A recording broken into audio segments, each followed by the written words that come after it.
Sin dudas, vivimos en un mundo maravilloso y dinámico, que muestra una población que, día tras día, crece a un ritmo muy acelerado.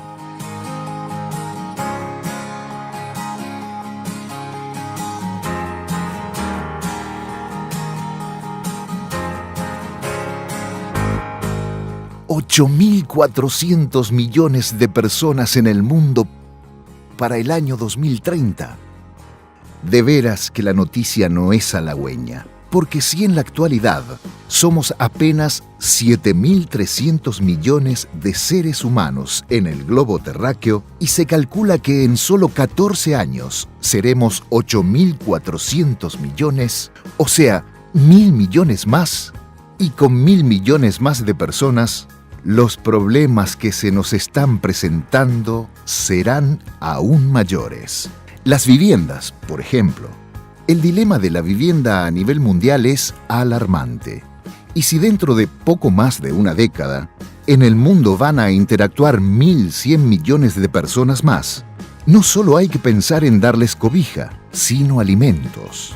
Y esa es otra de las grandes incógnitas a enfrentar: la alimentación. Porque si en la actualidad existen millones de seres humanos que no comen para vivir, sino viven para comer, el enigma, el acertijo, el jeroglífico, está en descifrar qué sucederá dentro de unos años más. Ahora sabemos que tenemos una población creciente que va aumentando no solamente en Paraguay, sino que a nivel mundial hay una exigencia alta por alimentos, ¿verdad? Y los países desarrollados están pidiendo alimentos de calidad, y para tener alimentos de calidad necesitamos tener todo ese control de trazabilidad. Y con las máquinas que hoy nosotros estamos ofreciendo en el mercado, con los equipamientos de agricultura de precisión, justamente nos permiten tener todo el histórico de lo que hace el productor en la parcela, ¿verdad? Hasta que llegue eso a la góndola del supermercado.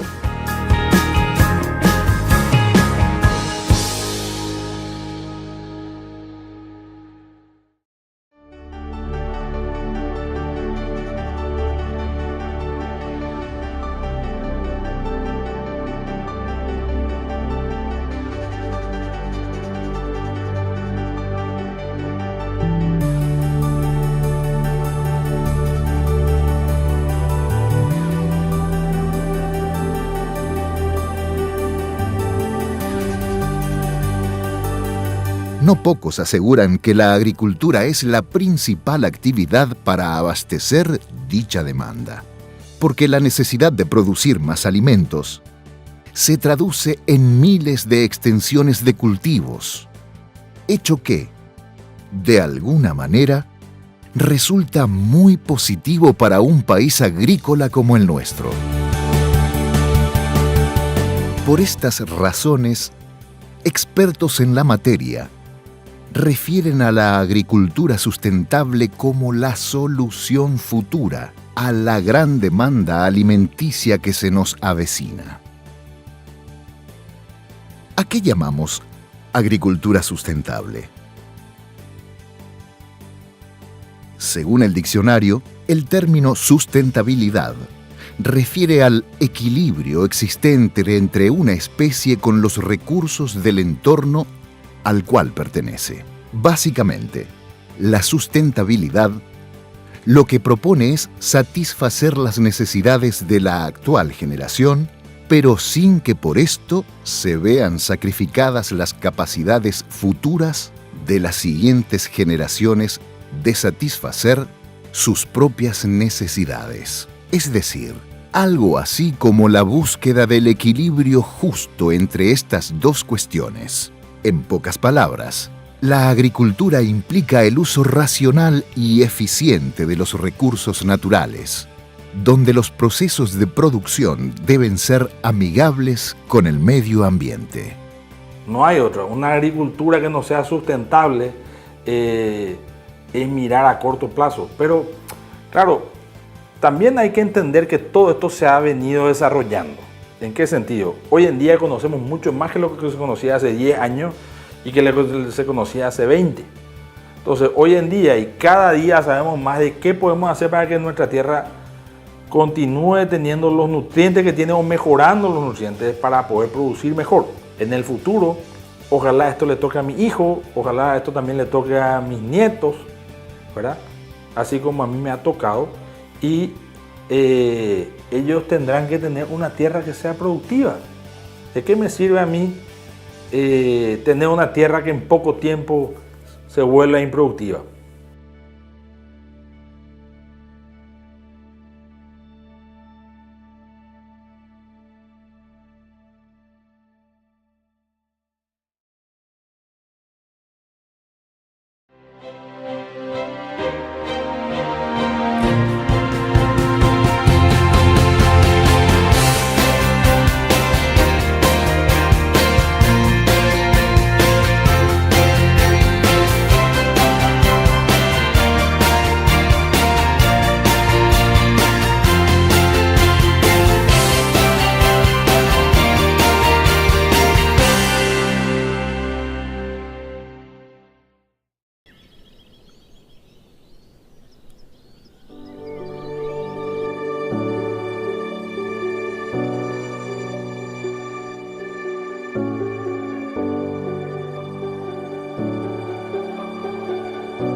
Si existe un tema de controversia entre especialistas, es sobre el surgimiento del arroz. A pesar del tiempo transcurrido, aún se discute si el origen del mismo fue en China o en la India, aunque se deduce que el continente asiático fue el protagonista del nacimiento de tan consumido alimento.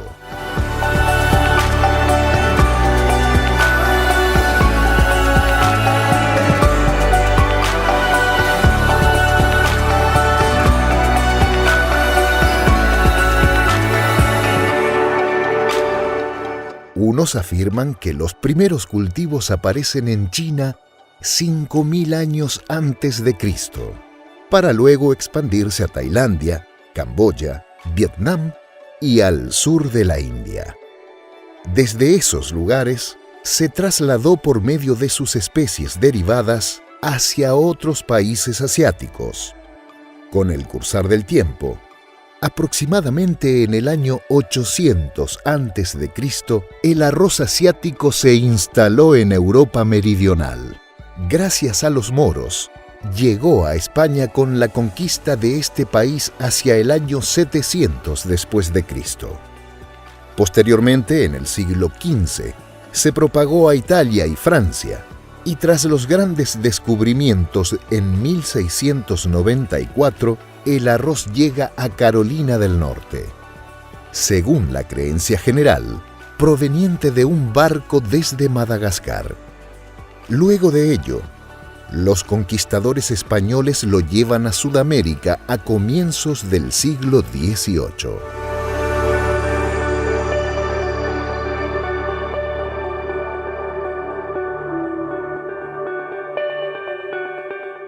Si bien es cierto que el arroz, segundo cereal más producido en el orbe, después del maíz, es punto de referencia de la cocina oriental, tiene mucha aceptación en América.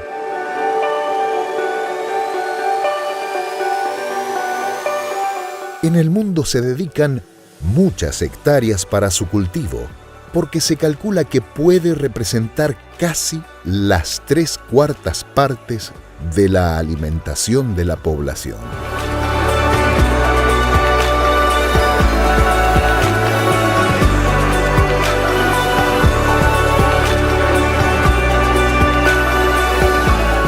El cultivo del arroz en Paraguay data de los principios de las misiones jesuíticas y actualmente está emergiendo como un rubro de exportación de calidad.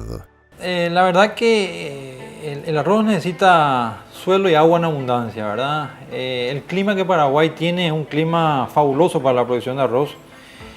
La tierra es muy buena, tenemos tierra básicamente virgen. La producción de arroz fuerte en Paraguay se empieza a partir de 10 años atrás.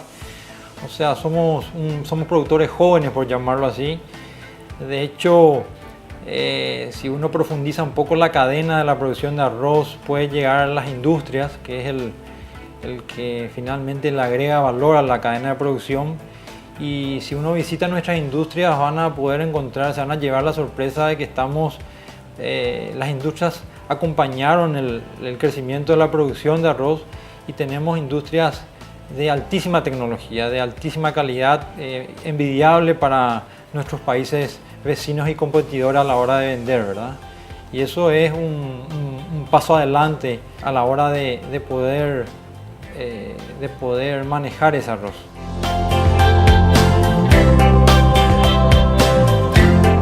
En nuestro país, el arroz se cultiva fundamentalmente en 3 cuencas: la cuenca del río Paraguay, la cuenca del río Paraná y la cuenca del río Tebicuarú, siendo esta última la que concentra más del 70% de la producción arrocera, debido a que el caudal mencionado y sus afluentes aportan el agua necesaria para irrigar al cereal.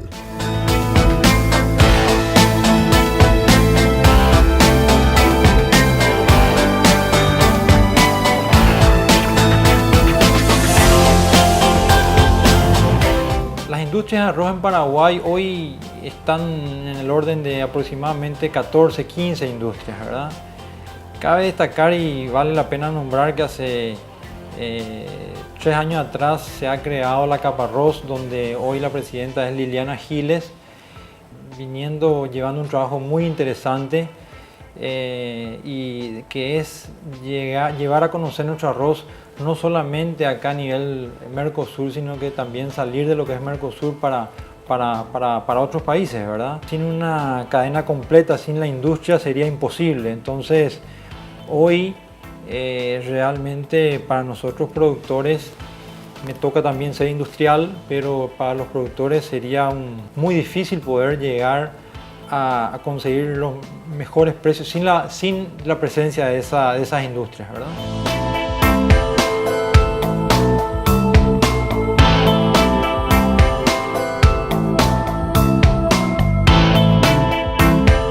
La producción de arroz se diferencia de otros rubros agrícolas porque el 92% de lo que se produce es industrializado en el país, ¿verdad? Apenas hay un 10% que es exportado en forma natural, ¿verdad? Que eso va a ir achicándose, estamos confiados que eso va a ir achicando, por ende es mayor valor agregado, por ende es más mano de obra para el país. La cadena de producción de arroz misma, el invertir en una hectárea de arroz es una inversión muy fuerte por año, muy diferente a otros rubros. El arroz precisa de una inversión, si hablamos por hectárea, más o menos varía entre $1.200 y $1.500 por hectárea por año. Es una inversión demasiado fuerte, no hay otro rubro agrícola que precise de ese nivel de inversión. Y es una producción muy mecanizada, pero no por eso dejamos de prescindir de mano de obra, que es lo interesante, ¿verdad? El arroz, para hacer un comparativo, el arroz precisa aproximadamente de una persona cada 15 hectáreas, ¿cierto? Y otros rubros agrícolas precisan de una persona cada 150 hectáreas, ¿verdad? Entonces, esas son las cosas que nos diferencian de otros rubros, para decirlo en buena forma, ¿no? Mismo si uno mira un poco dónde se está produciendo arroz, hoy se produce en los campos donde históricamente estaban apartados, estaban dejados de poca producción, eran campos históricamente ganaderos, apenas con suerte se producía 60 kilos por hectárea año, de muy poca rentabilidad, ¿verdad? El arroz ha transformado hoy día en campos de muy buena calidad, suelos aptos para el rubro, por supuesto, y bueno, imagínate lo que eso repercute en todo lo que es el ingreso de divisas al país, y la cadena, porque cuando hablamos de producción no podemos dejar de nombrar a todos esos actores que nos venden insumos, nos venden defensivos, nos venden cubiertas, aceites, combustibles. Después llega la parte de los silos, las industrias. Realmente el arroz mueve una cantidad de mano de obra impresionante.